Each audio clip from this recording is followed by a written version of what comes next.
The wind howled through the crumbling remains of a city once alive with laughter and life. Buildings stood like wounded giants, their windows shattered, facades scorched. Nature was beginning to reclaim what humanity had lost in its arrogance. Ivy crawled over concrete. Silence ruled the streets, except for the occasional groan of the undead echoing from dark alleys and shadowed buildings. Among the ruins, a small group moved cautiously through the fog-choked streets. At the center was Eli Carter, a former emergency radio operator who had survived the fall of civilization through a mix of luck, instinct, and the unshakable drive to protect his younger sister, Mia, only 13. The apocalypse had taken their parents 2 years ago, and since then, Eli had carried the weight of 2 lives on his shoulders. Beside him walked Harper Quinn, a no-nonsense mechanic with a sharp eye and quicker trigger. She had joined them 3 weeks ago, after they'd rescued her from a collapsed freeway tunnel swarming with infected. Her silence was often mistaken for coldness, but Eli had seen her take bullets for complete strangers. She just didn't talk much. Talking reminded her too much of what was lost.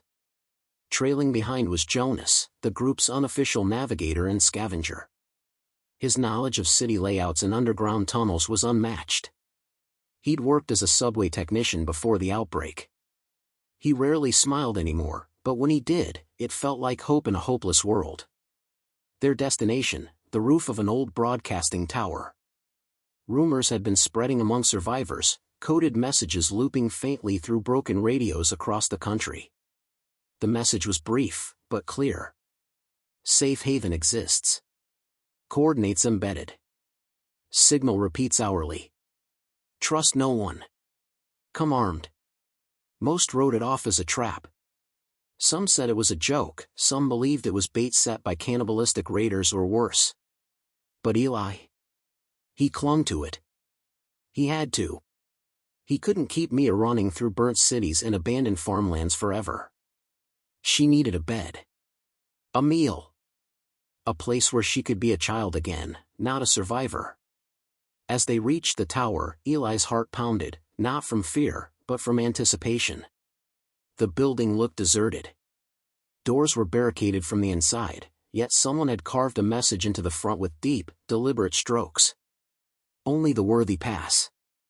They broke in through a second-story window, careful not to make noise. The inside was dusty and cluttered with forgotten equipment. Paperwork fluttered in the wind. Something skittered through the vents. Harper raised her rifle but lowered it just as quickly.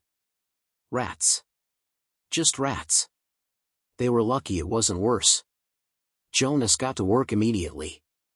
He booted up an old console, fingers dancing across buttons with the speed of muscle memory. Static filled the room. Then a voice. Repeat, this is safe haven. If you can hear this, you are not alone. Mia's eyes lit up for the first time in weeks. Even Harper exhaled a breath she hadn't realized she was holding. They had found the source. It was real. The signal was encrypted. Jonas began decoding the coordinates embedded in the transmission while Eli stood guard near the broken window, his crossbow at the ready. A murder of crows flew overhead, always a bad sign. Then came the groaning. Low. Guttural. Close. Contact, Harper whispered, already positioning herself at the stairwell. They weren't alone. Whether it was the undead drawn by the sound, or something worse, didn't matter. The first zombie burst through a weakened door downstairs, its jaw slack and eyes wild. A second followed, then a third. Eli fired a bolt through the first one's head. Harper took the second with a shot to the temple. Jonas kept decoding, sweat dripping from his brow as the signal fought back with scrambled interference. Buy me 1 more minute. Jonas yelled. Eli nodded, pulling Mia behind a console. Harper kicked over a file cabinet to block the hallway as more undead poured in. The room stank of mold, death, and desperation. Finally, Jonas shouted, "Got it." He scribbled the coordinates onto a crumpled map. It's real. It's not far, a few days east, through the Ashfield forest. But it's isolated. Hidden. They picked a smart place. They escaped through the rooftop access as flames from a tossed Molotov engulfed the entryway below, halting the infected. From the roof, they could see beyond the city, past the dead streets and the skeletal buildings, to the edge of the forest. Somewhere out there was the last safe haven. They didn't know if it would welcome them, or kill them. But they had a direction. And more importantly, they had hope. The sun was just beginning to rise, casting pale light across the scarred landscape as Eli, Mia, Harper, and Jonas trudged toward the tree line of Ashfield Forest. Behind them, the city lay quiet once more, smoke curling from the tower's rooftop like a fading memory. Their breaths fogged in the chilly morning air, and each step felt heavier than the last, not just from fatigue, but from the unknown that stretched before them. Ashfield Forest had once been a weekend retreat for campers and hikers, a place where people came to escape the noise of modern life. Now, it was a vast expanse of shadows and silence, untouched by civilization since the world fell. Nature had reclaimed the roads, the trails, even the old ranger stations. And within that dense canopy, more than wild animals prowled. "We follow this stream," Jonas said, pointing to the narrow ribbon of water snaking between the trees. "It curves east, runs parallel to the coordinates. Should take us halfway there." Eli nodded, but his grip on his crossbow tightened. "You sure about this route?" Jonas shrugged. "As sure as I can be. Unless you want to cut through raider country." "Forest it is," Harper muttered, checking her rifle's magazine. They moved in silence, the only sound being the crunch of leaves beneath their boots and the occasional bird call. Mia stayed close to Eli, eyes wide, scanning every shadow between the trees. She didn't complain, but her fingers clutched Eli's sleeve like a lifeline. Around midday, they came across the remains of a campsite, tents shredded, supplies scattered, blood splattered on the mossy ground. No bodies. Just the aftermath of something violent. The group didn't speak as they passed. They didn't need to. Everyone was thinking the same thing. Whatever had happened here hadn't been long ago. "Let's keep moving," Eli said softly. As daylight began to fade, the trees grew denser, the forest darker. Every crack of a branch felt louder. The group had made camp near a moss-covered rock outcropping.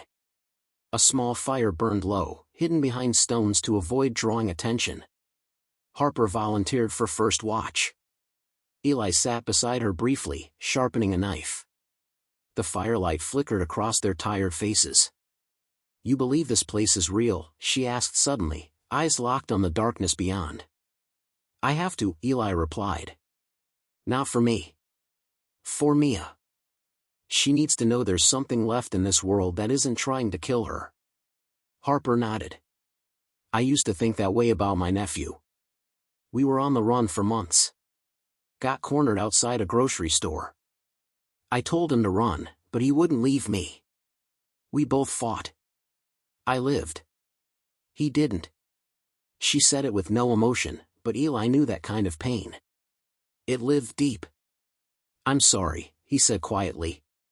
She didn't respond. Just handed him the rifle. "Your turn to sleep." He took it, then lay beside Mia, pulling her closer. She was already half asleep, whispering something under her breath. "What was that?" he asked. "I was just praying," she mumbled. "For the safe place. For it to be real." He didn't answer.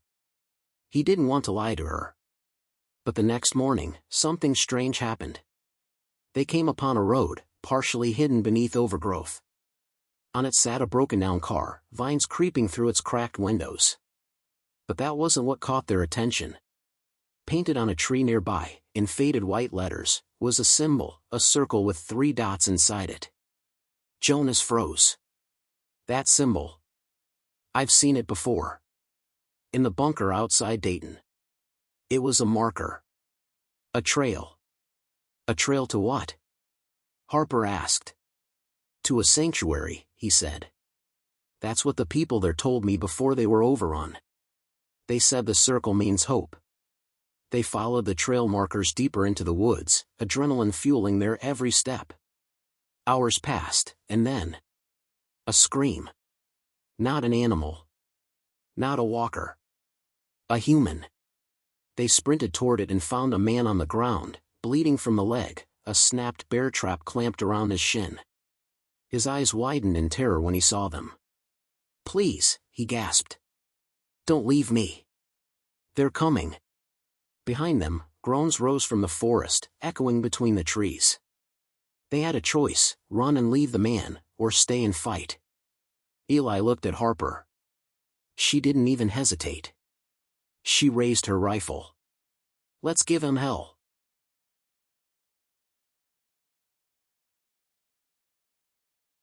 The forest erupted with motion. From the shadows, half a dozen undead figures lurched into view, their eyes hollow and hungry, their mouths twisted into permanent snarls. The silence of Ashfield was shattered by the sound of Harper's rifle cracking through the air, followed by Eli's crossbow bolt thudding into a zombie's skull. Jonas knelt by the injured man, hands shaking as he tried to pry the rusted bear trap open. "Come on, come on." The man screamed again, his voice rising above the chaos as blood poured from his leg. "You should have left me. They never stop. They never." Harper shouted over the gunfire. "Jonas, we've got no time." "I got it." Jonas yelled as the trap sprang open. The man slumped, unconscious, from blood loss or shock, maybe both. Without a word, Eli hoisted the stranger over his shoulder. "Go," he barked. The group took off into the woods, dodging trees and vaulting over roots as the undead crashed after them. The forest was alive with moans now, as if the noise had awakened every roamer in a mile's radius. Mia kept up surprisingly well, sprinting ahead with Jonas guiding her. Harper brought up the rear, firing in short, brutal bursts. They didn't stop until they reached a dry creek bed nearly a mile away. Everyone dropped to their knees, breath heaving, sweat pouring. The stranger groaned, coming to as Eli set him down. He looked around in a panic, grabbing Eli's jacket. "You don't get it, they don't stop. They tracked me for days." Eli pushed his hands off. "Who are you?" The man coughed. "Name's Ray. I was with a group. We found a bunker near the old ranger station. Stayed there for weeks. Then someone let in one of the biters. Killed most of us in our sleep." Harper narrowed her eyes. "You're saying this whole horde is because of you?" "I didn't lead them here on purpose." Ray cried. "I ran. I thought I lost them. But they just followed."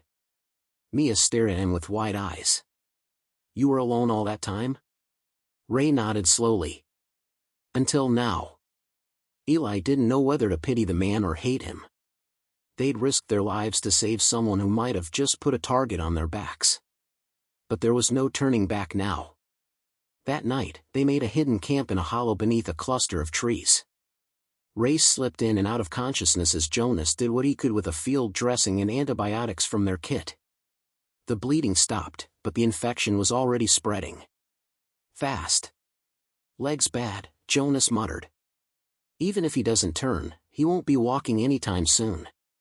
Eli and Harper sat apart from the others, speaking in hushed tones. "We can't carry him all the way to safe haven," Harper said.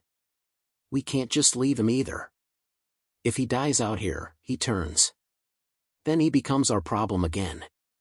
Eli rubbed his face, exhaustion clawing at his thoughts. "Let's just get some sleep. We'll decide in the morning."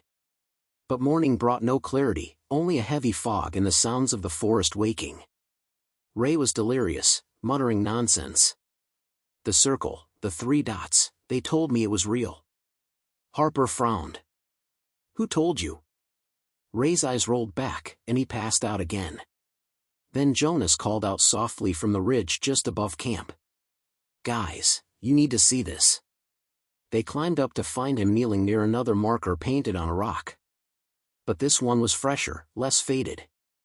Below the circle and 3 dots was a new addition, an arrow. Pointing southeast. Harper's lips curled into a thin smile. "Someone's still leaving these. Which means someone wants us to find them. Or someone wants to lead us into a trap," Eli replied. "Either way," Jonas said, "we're getting close." Eli glanced back toward camp. What about Ray? Harper didn't hesitate. He'll slow us down.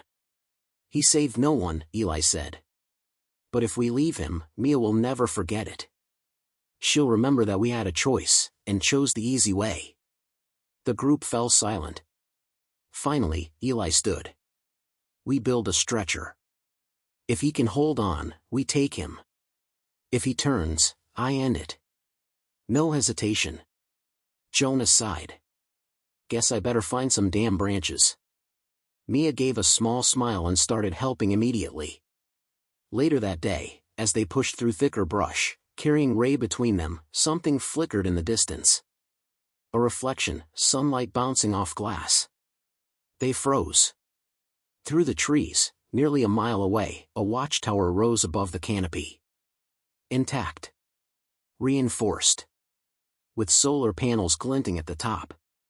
Eli's heart skipped. Could it be? Jonas whispered, that's not just some ranger station. That's a stronghold. Harper lifted her binoculars and focused. Her breath caught. Guys. I see movement. Human movement. They had found something. A sign of life. But what kind? From a distance, the tower looked like salvation. Sturdy. Reinforced. Alive. But as they moved closer, the sense of hope tangled with tension. In this world, nothing was simple. A stronghold could mean safety, or a trap designed to lure the desperate. The group crept toward the tower through thick underbrush, staying low. Ray groaned from the stretcher they'd rigged together, but he was still breathing. Jonas took point with Harper, her rifle raised and steady, while Eli and Mia stayed with Ray, scanning the trees around them. The forest, as always, was too quiet. Within half a mile, they reached the outer perimeter. A fence, made from salvaged metal and wire, surrounded the base of the tower. Crude but effective. They spotted motion-activated alarms, improvised, but real. Tripwire bottles. Hanging tin cans. Someone had put thought into defense. Then came the voices. Drop your weapons. Hands up. No sudden moves. 3 figures stepped from the shadows behind trees and brush. Dressed in scavenged tactical gear, faces covered by masks and cloth. All armed. All steady. Eli slowly raised his hands, signaling the others to do the same. We're not here to fight, he said calmly. We're survivors. We've been following the symbol, the circle with 3 dots. One of the guards stepped forward, pulling off her mask. She was young, no older than 20, with sunburned skin and calculating eyes. That's how you found us. Jonas nodded. You left the markers. We followed. A long silence. The young woman exchanged glances with the others. Then she spoke into a radio clipped to her vest. They found the trail. Bringing them in.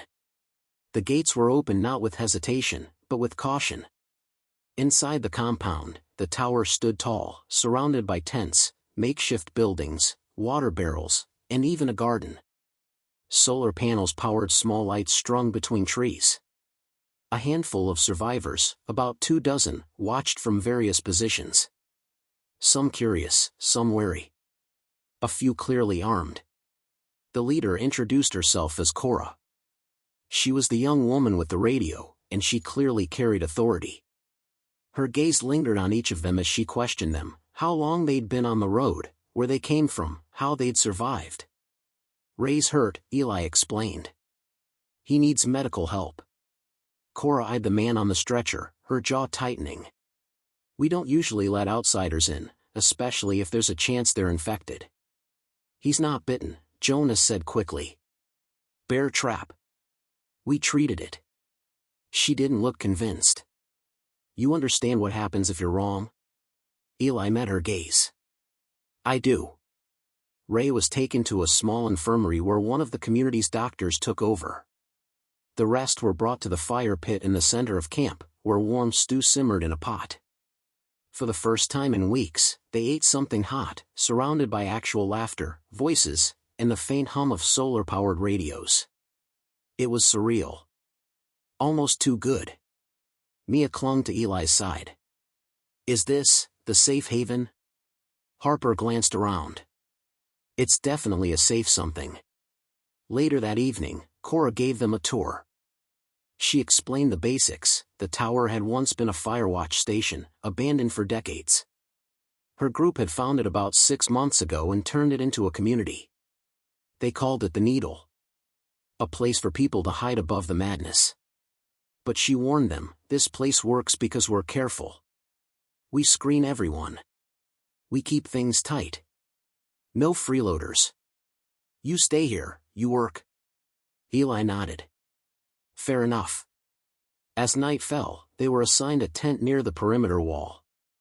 It wasn't much, just sleeping mats and old army blankets, but it felt like paradise. Jonas fell asleep almost instantly. Harper cleaned her gun in silence. Mia curled up beside Eli, already drifting off. But Eli couldn't sleep. He walked toward the infirmary, where Ray was still unconscious, hooked up to IVs and being watched by a tired-looking nurse. Will he make it? Eli asked. The nurse didn't look up. Hard to say. If he makes it through tonight, maybe. Eli exhaled slowly. So much had happened. And yet, something still felt off. As he walked back to the tent, he noticed 2 guards whispering at the fence. He ducked behind a nearby shed, listening. Cora says they might not stay, one murmured. They know about the signals. The symbols. That wasn't for them. A pause. Should we tell them about the others who followed the trail? No. Not yet. It'll scare them off. Eli's blood ran cold. What did that mean? Back in the tent, he sat awake for hours, thoughts racing. Had others come here, and disappeared? Was the Needle really safe haven, or just another temporary illusion? He didn't have an answer yet. But he intended to find out before it was too late. The next morning, the sun pierced the treetops, casting golden shafts of light over the Needle. Birds chirped for the first time in days. It looked like peace. But for Eli, the unease hadn't faded. He hadn't told the others what he'd overheard the night before. Not yet. Ray was still alive, but barely. The infection in his leg was spreading, and the doctor, a weary man named Cole, didn't seem confident he'd pull through. Still, they were giving him antibiotics and doing what they could. At least here, he had a fighting chance. Cora met with the group near the main fire pit and handed out chores. If you want to stay, you'll need to contribute, she said flatly. We've had others pass through before, and some couldn't handle it. You work, or you move on. Harper was assigned to perimeter watch, while Jonas was sent to assist in the greenhouse. Eli helped haul supplies up the tower, and Mia joined 2 other teenagers her age in helping prepare meals. It was the first time she'd smiled in days. Still, there were rules. No entering the tower after dark, Cora said. Top floor is off limits. Why? Eli asked. Her answer was cold and rehearsed. Security protocols. That night, after dinner, Eli and Harper sat on a log just outside their tent. There's something wrong here, Eli said quietly. I heard 2 guards talking last night. They said the symbols weren't meant for us. Harper raised an eyebrow. Then who were they meant for? No idea. But it sounds like people have followed those symbols before, and vanished. Harper's hand tightened around her rifle. You thinking what I'm thinking? We need to find out what's up that tower. The opportunity came faster than expected. That same night, a heavy storm rolled in, lightning flashing across the sky, thunder cracking over the treetops. Most of the guards scrambled to secure tents and supplies. In the chaos, the top of the tower was left lightly guarded. Eli and Harper moved. They slipped into the base of the tower, climbed the narrow metal staircase, past the communications room and sleeping quarters. When they reached the top floor, they found the door locked, but Harper picked it with a multi-tool she'd hidden in her boot. What they saw stopped them cold. Maps. Dozens of them. Pinned to the walls, marked with red ink, strings connecting symbols and locations. Photographs, some old, some recent. Survivors' faces, including people they'd never seen before. Some were crossed out in thick black marker. On one table sat a stack of journals. Eli flipped one open and read aloud. Test group from Route 9 didn't survive. Exposure to the wild variant increased aggression. Subject 3 turned in under 6 minutes. No response from Safe Haven Alpha. He turned the page. Received new package from Black Hollow site. Still unclear if the infection's mutation is natural or manipulated. Continue logging subject behavior. Secrecy is essential. Harper stared at him. What the hell is this? A sound stopped them cold, a soft cough. They turned to see Cole, the camp's doctor, standing in the doorway. You shouldn't be up here, he said, tone low and calm. This place isn't what you think. You've been experimenting, Harper said. On survivors. Cole stepped inside, shutting the door behind him. Not by choice. None of us are. This outpost was originally part of a government research network. The symbols were left for supply runners, military personnel, the clean teams. We just repurposed them. Why keep them going? Eli asked. Why let people follow them? Cole hesitated. Because we thought someone might still come. Someone with answers. With a cure. You didn't find a cure, did you? Harper asked bitterly. No, he said. But we found something worse. The virus is evolving. It's learning. Eli felt a chill crawl up his spine. Learning? Cole nodded. You've seen it. The way roamers track people for miles. How they seem to remember. We think they're not just reanimated. They're connected. Like a hive. Like something bigger is behind it. A crack of thunder cut through the room. Harper didn't wait. We're telling the others. You think they'll believe you? Cole asked.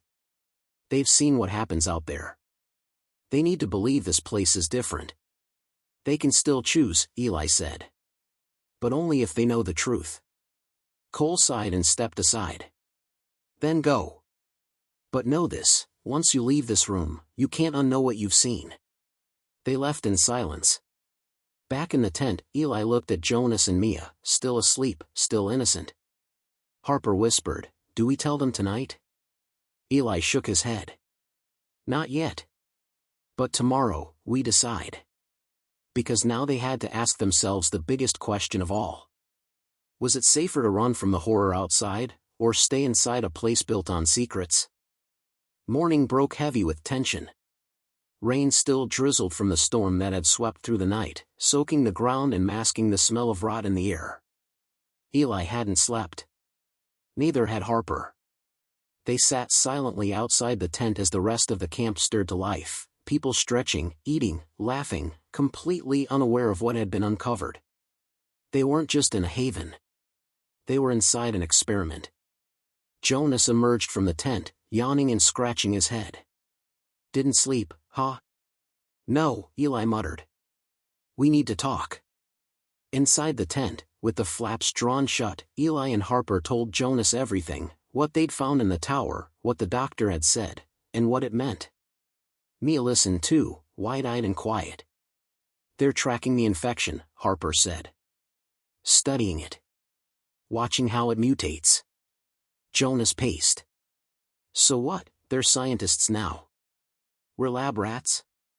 Eli nodded. Pretty much. The real safe haven, it was never meant for people like us. Just insiders. Jonas clenched his jaw. Then we're getting out of here. First chance we get. But where do we go? Mia asked. It's worse out there. We'll figure it out, Harper said. Later that day, Cora called a meeting near the fire pit. Everyone gathered as she stood on a makeshift platform, holding a clipboard. We've lost contact with our northern outpost, she announced. The scout team we sent hasn't returned. We need volunteers for a recon mission. Eli exchanged a look with Harper. A recon mission could be their chance to leave. Cora scanned the group. Eli. Harper. Jonas. You three know how to handle yourselves. You're on it. Eli gave a small nod. When do we leave? Tonight. After sunset. You'll go light and fast. Just find out what happened and come back. Understood. They spent the rest of the day preparing. Harper sharpened her knives, Jonas packed a lightweight med kit, and Eli made sure they had ammo and rations. But quietly, the real plan took shape. They wouldn't be coming back. As the sun dipped behind the trees, the group set out with flashlights, maps, and a radio. Cora handed Eli a small black device just before they left. A tracker, she said. So we don't lose you. He took it without comment, but as soon as they were out of sight of the walls, Harper crushed it under her boot. We're not their pets, she muttered. The forest swallowed them whole as they moved north. For the first hour, it was quiet, just wind and wet leaves. But by the second hour, something felt off. They reached the remains of the northern outpost Cora had spoken of, a burned-out shelter, bodies scattered, picked clean by the infected. But the signs didn't match a typical zombie attack. These people were tied up, Harper said, kneeling near a corpse. Execution style. Jonas looked around, unease on his face. These weren't just victims. They were silenced. Eli found a scorched notebook half buried in mud. Inside were entries about secret shipments, coded messages, and a reference to something called Project Nest. He flipped to the last page. They're not trying to end the virus. They're trying to control it. Just then, movement flickered between the trees. Shadows, silent, fast. Get down. Harper whispered. Figures appeared from the woods, half a dozen people in dark gear, carrying modified weapons. Not infected. Not survivors either. These aren't from the Needle, Jonas whispered. Who the hell are they? The group ducked behind logs and roots, watching. The strangers searched the wreckage, retrieved a black crate, and disappeared back into the forest like ghosts. Military? Mia asked softly. Maybe worse, Eli said. Whoever they are, they knew exactly what to take. Back at the site, Harper lifted the lid of a second, broken crate that had been missed. Inside were vials. All labeled with numbers, dates, and variations of the virus. She stared in disbelief. They've been collecting strains. For what? Jonas asked. Eli looked into the dark woods where the strangers had gone. To build something. Or someone. As they moved to leave, a low growl rumbled from the tree line. 3 roamers emerged, mutated, larger, their skin veined with black. They moved with unnatural coordination. The team opened fire. One shot from Eli's rifle went clean through the eye of the first. Harper took the legs out from under the second, while Jonas distracted the third long enough for Mia to stab it with a broken metal rod. When the last one fell, panting and bloodied, they stood in silence. These aren't normal infected, Jonas muttered. They were sent, Eli said. They knew where we were. Harper's voice dropped low. Someone from the Needle sold us out. The radio crackled in Eli's bag, Cora's voice. Eli? Do you copy? You're heading into restricted territory. Return immediately. He didn't respond. Instead, he smashed the radio against a rock. We're not going back, Eli said. We follow the strangers. Find out what they're really doing. Harper nodded. We expose them. All of them. And with that, they turned away from what little comfort they had found, and walked straight into the shadows of a much deeper conspiracy. The forest grew darker the deeper they went, the thick canopy above blocking out the moon. With each step, the weight of their decision pressed harder on their shoulders. They hadn't just left the Needle behind, they'd betrayed its fragile trust, and now there was no turning back. The strangers had a head start, but they were cautious, moving fast and quiet. They were close. Eli could feel it. They had been tracking them for miles. As the hours dragged on, they made their way through thick underbrush and across uneven terrain. Mia, now armed with a crude spear made from a sharpened tree branch, stayed close to Eli, her eyes darting nervously around the dark forest. "I don't like this," she said. "What if we're wrong? What if we're just chasing ghosts?" Eli didn't respond at first. The truth was, he didn't know. All he knew was that they had no choice. They couldn't go back to the Needle, not after what they'd seen. They needed answers, and they needed to understand what the military, or whoever those strangers were, was planning. Suddenly, a shout cut through the night. A snap of a twig. Then another. They froze.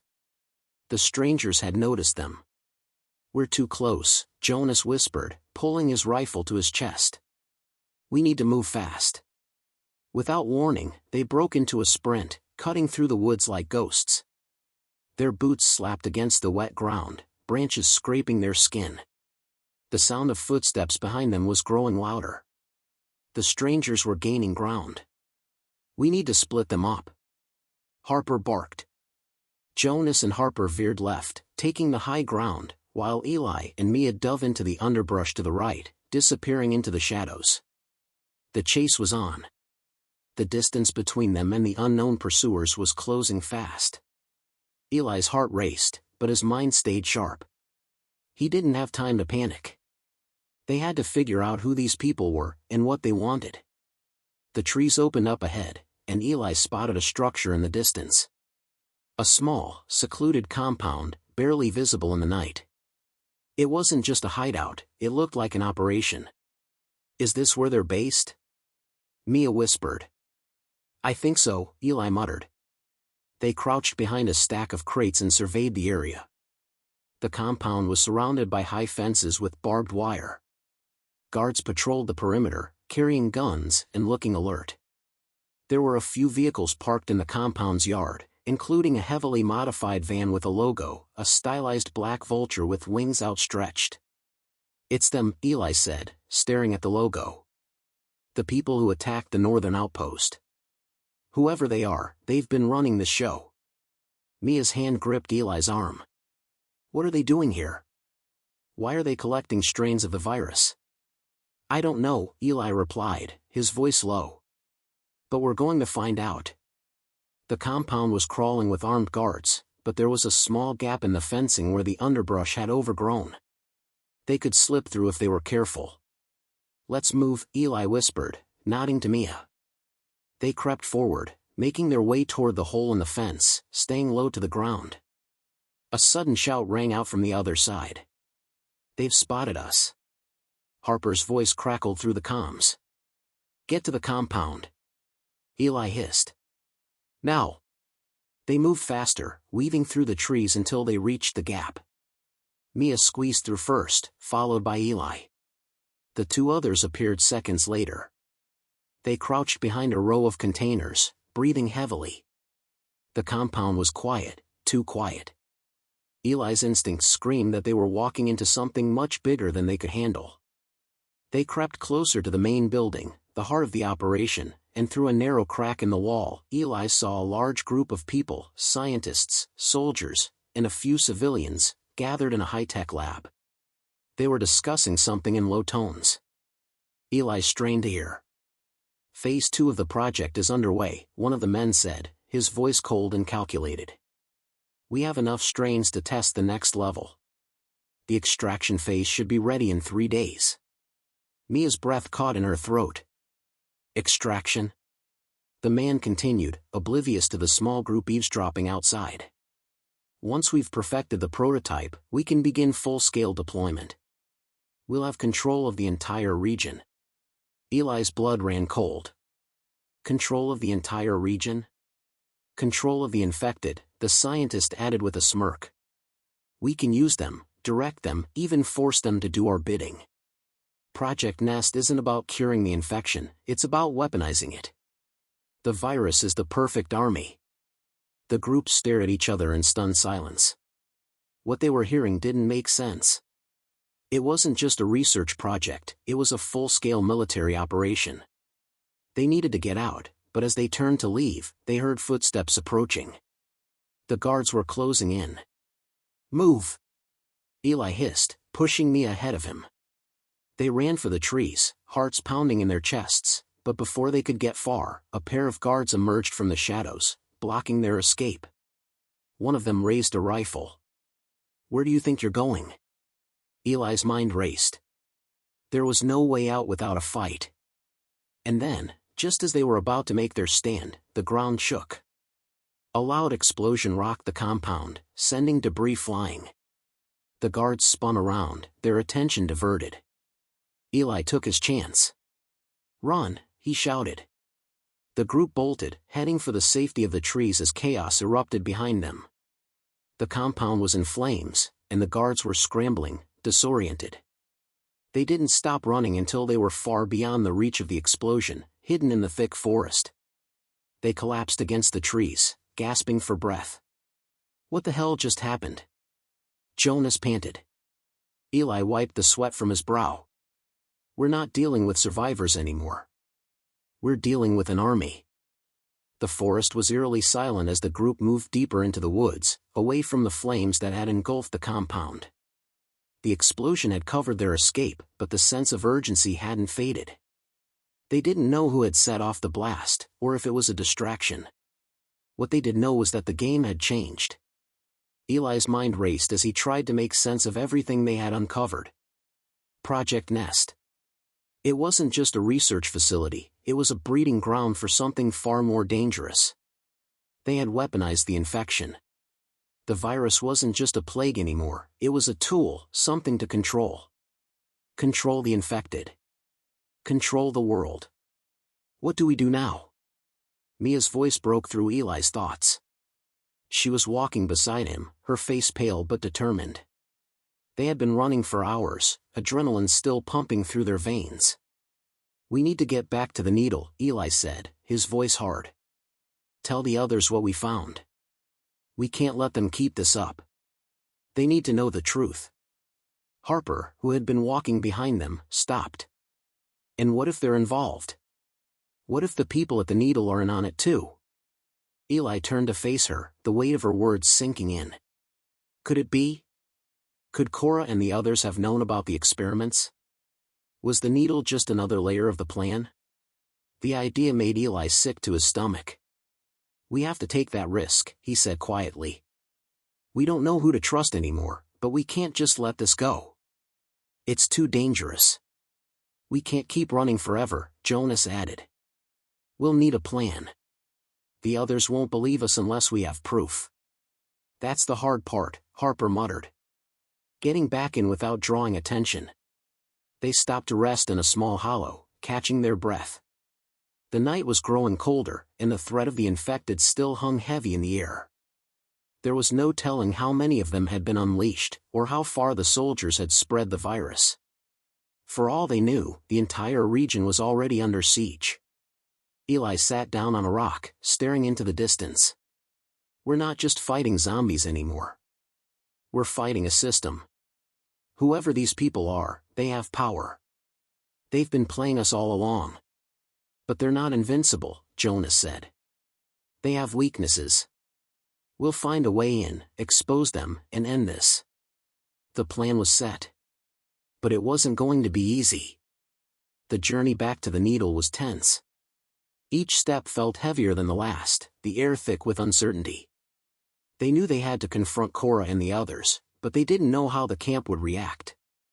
Would they be seen as heroes or traitors? Would they be welcomed with open arms or turned away? By the time they arrived, the camp was quiet, with most people either asleep or keeping watch. Cora was at the main campfire, talking to a few of the other survivors. She looked up as they approached, her expression unreadable. "I'm glad you made it back," she said, though there was no warmth in her voice. "We were starting to worry." Eli took a deep breath. There was no turning back now. "We found something," he said, his voice steady but filled with urgency. "Something that changes everything." Cora's eyes narrowed. "What do you mean?" Eli stepped forward, his gaze never leaving hers. "Project Nest. The virus, it's not just an infection anymore. They're using it. Weaponizing it. The compound we found, it's part of a much bigger operation. They're trying to control the infected. They're trying to control the world. Cora's expression flickered. For a moment, Eli saw something, a flash of fear or guilt, quickly hidden beneath a mask of indifference. "You don't know what you're talking about," she said, her voice low. "There's nothing you can do. You should have stayed away." "That's not going to happen," Harper snapped. "We're not leaving until we stop this. We're not your puppets." A long silence followed. Cora stood still, her eyes calculating. Then, to Eli's surprise, she spoke again. "You're right. We've been part of it. We've been doing what we had to survive. But it's bigger than all of us now. You think you can stop it?" She stepped closer, her face hard. "You don't even know what's out there. You're not prepared for what's coming." Eli felt his pulse quicken. The weight of her words hit him. This wasn't just a battle between survivors and zombies, it was a war for control. And the infected were no longer the only threat. "The truth is, we've been fighting for survival for so long," Cora continued. "But there's no real escape. This world doesn't belong to us anymore. It belongs to them, the ones pulling the strings. And we're all just pawns." Her words were a chilling reminder of how deep the conspiracy ran, but Eli wasn't backing down. "We'll fight. We'll keep fighting," he said, his voice unwavering. "And we'll find a way to end this, no matter what." The final battle had begun. As the sun rose over the needle, a decision had been made. Eli, Harper, Jonas, and Mia would not back down. The secrets behind Project Nest would be exposed, and the world would know the truth. But with every answer came a new question: what would they have to sacrifice to stop the people behind the operation? The infected were no longer just monsters lurking in the shadows. They were the tool of something far darker. The fight for humanity's future was only beginning. And the line between survivor and enemy was thinner than anyone could imagine. They had one shot to make things right. And it was up to them to ensure the last safe haven didn't become the final tomb. The end.